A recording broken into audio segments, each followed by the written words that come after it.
Well, salutamondo, howdy diddly dandy there. Chums, 'tis I, Captain of the Steves, and today, chums, I'm back inside of No Man's Sky, and I've got some news for you, chums, inside the viewerverse. So, the first bit of news is if you look above Johnny Five's little Quicksilver store merchant, you can see 2 orange segments, which means 2 things are now unlocked-icated. So let's go and have a look what those things are. Great Quicksilver items. We can now get the Twisted Jungle Tree, leaving just the mangrove roots left to claim, and we're on 6% of tier 3. 6% of tier 3. Hopefully that'll get unlocked nice and soon, and then once it is, I'll show you down at the base exactly what all these little plants look like and stuff.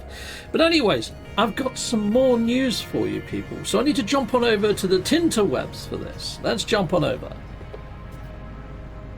Well, chums, I've been hit up by a chap that goes by the name of The Poet. The Poet! And he said both of these trailers, the Portal Gameplays trailer and also the Light No Fire trailer, are pretty synchronisant. When you look at the total time, they're around 206 seconds each. And almost frame by frame, they have things in common. Well, let's hit play on both of these and let's see exactly what The Poet means. So it starts off on this side, the No Man's Sky stuff, talking about all footage captured like inside of engine, and that every single leaf bird and everything else is procedural, including every atom, which is rather questionable. But yes, all footage captured in multiplayer. It doesn't say that on the No Man's Sky one. But when you look at how these guys emerge from the water after we emerge from the Oort cloud, pretty much simultaneously, boom. There we go. And you see the world in all of its splendor and glory. You see it birthed into life and being organic and being the game that it is.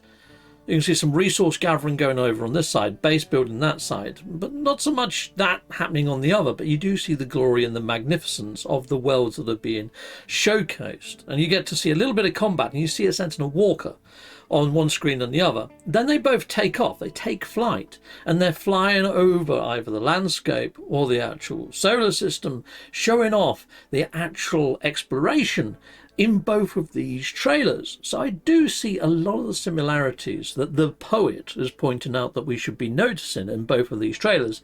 Now for me, chums, I kind of feel that if they have had the same developer or the same artist working on both of these videos and clipping them, it could just be sheer coincidence that they've ended up being so on par and parallel with one another. I mean, I'd say the Light No Fire one is showcasing far more because we spent ages in the No Man's Sky one on this wavy-davy, wormy type fied planet, which sadly we don't have planets like that so much. In fact, I have seen some inside the new purple systems. That's a little bit of a lie, but normally those purlin worms are closer to the surface. You can't really fly under them anymore.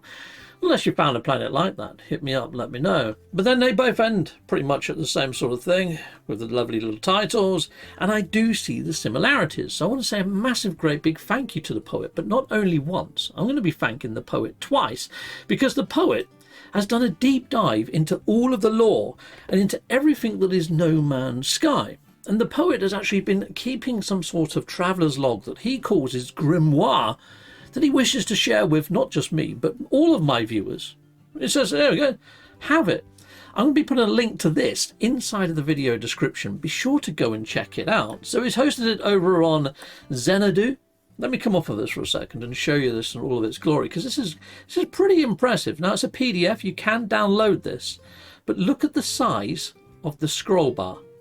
Now, I'm not an avid reader, but what I have read of this, where it's going into all the sort of bite sizes and how the universe is generated like on a 16-bit sequence, which is known to a lot of people. If you're geeky enough and you know enough about your gaming, a lot of these references that are out there aren't outside of the realms of grasping and understanding. And the way that he's actually broke this down, although that I struggle with reading, I would say is okay to read. And I love the fact that they've put in lots of links to videos and things like that to back up the sort of ideas and the premise and their thought patterns of where they're going with all this. But it talks about the Greek connotations to mythology and how those are interpreted and put across to the actual naming of characters inside a game. all of the stuff that's inside of here I've covered off on previous videos, or to a certain degree. I mean, all this numerology and math that they've put out with all the different updates is something that didn't really occur to me until I was putting together my previous video that I'd done on version numbers, and could we be seeing version 6 come to fruition. And they talk a little bit about that, and it could be that perhaps we might see some sort of foundational 6th reset. Captain Steve, oh Captain Steve, oh Captain, heck yeah, why not hit that like and subscribe? Thank you very much.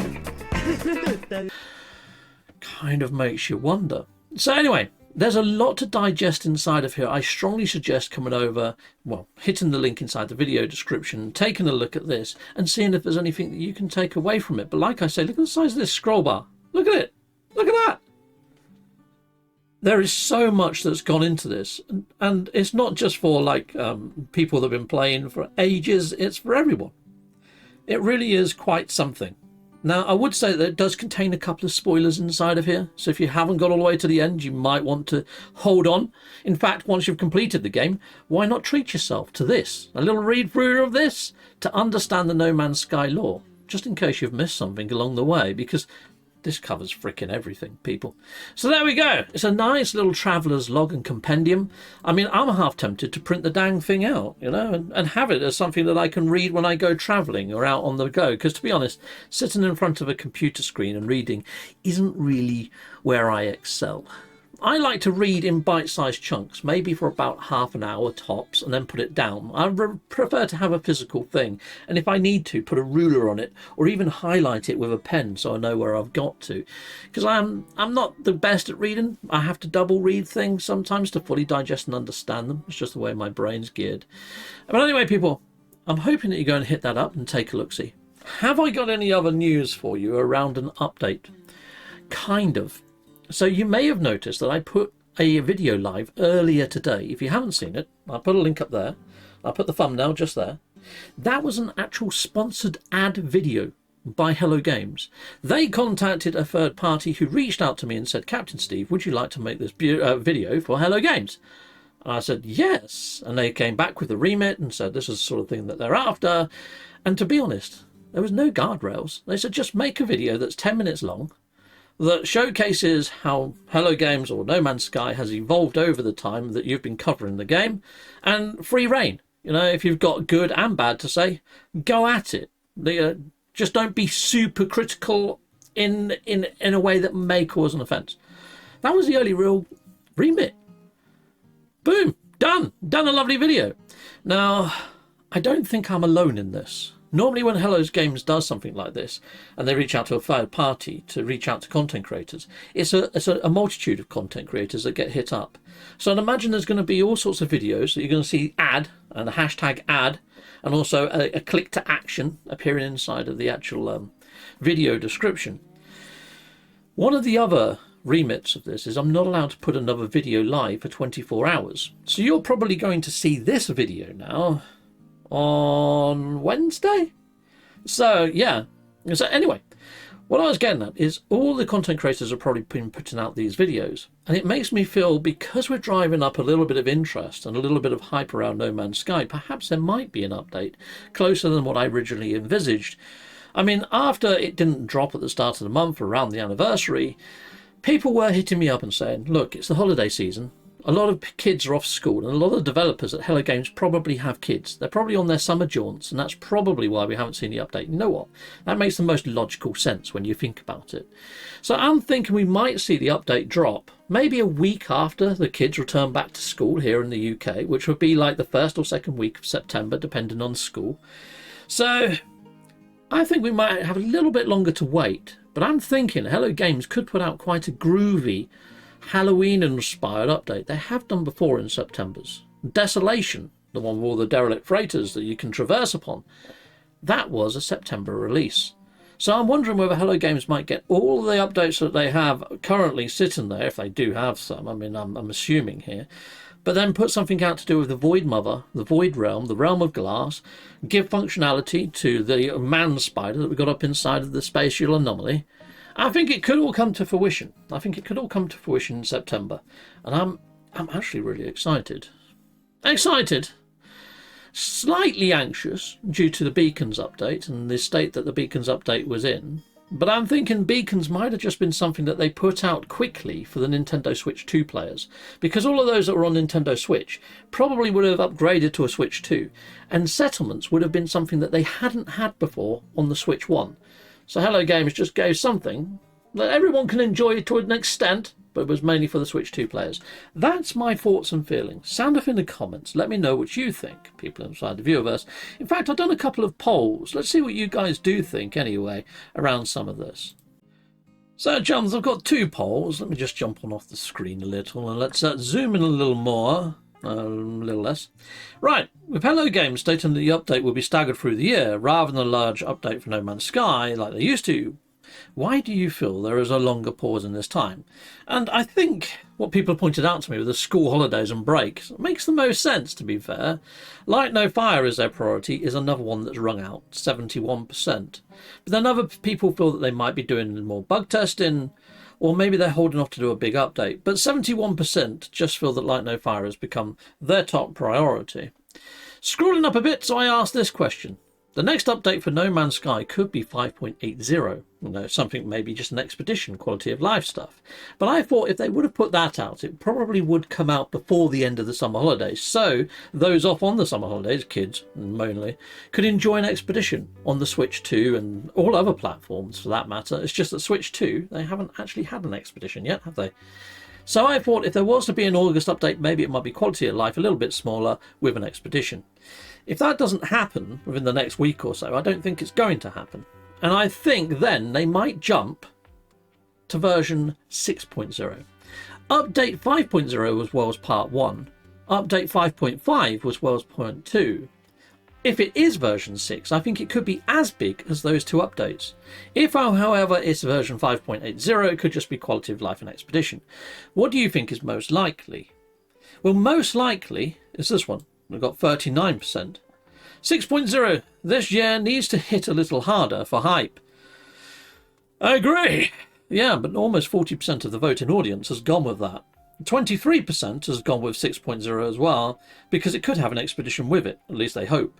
But you could add those 2 together. Yeah, that comes to like almost 65% of the voting audience has stated that. So 5.80 has only got 24% of the voting audience. And there was 302 votes. So 6.0 is looking most likely when it comes to community sort of expectation setting. And I would have to agree with that. I do think it's going to be Void Mother related, and I think it's going to be slightly larger than normal. But here we go. We've got a few people sort of like sounding off here inside of the comments. I know you guys like to see your comments up on the old screen. There you go. There's one that I haven't hit a like to. I can't imagine the unbelievable hype that would happen if there was actual Worlds Part 3. I hear you. I hear you, Grunwolf Clun. I can't read your name. Yeah. Anyway, we've got Ray Austin there as well. Tyler Thunder. We got Liam John Skull and Graham Good. Hello, Graham Good. Oh, I haven't liked yours either, have I? There you go. Or yours, either, Liam. There you go. Done, Dilly and done. Sweet. But there we go. Oh, there's loads that I haven't read yet or got to. But there we are, people. There's loads of comments over here. If you want to chime on in, come on over and hit a like and whatever you want to do. Hit up some comments as well. But there we go. I think that's the chap there. Yeah, that's the chap there that reached out with all those links that I gave earlier. Oh, there we go. Yeah, got it, found it, replied. Haha, done. Yeah, so thank you very much. The poet there, people. But anyways, check out the link in the video description to all of that, because it's well worth a look-see. I guess it is. Well, people, I'm going to be ending off now. But like I say, you know, a lot of content creators have probably been hit up asking if they could make adverts for No Man's Sky, showcasing it. I went for the lean to new players from or returning players from 2 years ago, what you can kind of expect now in No Man's Sky, and I covered some of the main updates that we've had in the last year to year and a half. But anyway, people, salute Mondo. Hopefully you've watched that ad video. If you haven't, go hit that up next, because it's freaking awesome. Goodbye, goodbye, and goodbye again. I would say that, and I made it. Cheerio!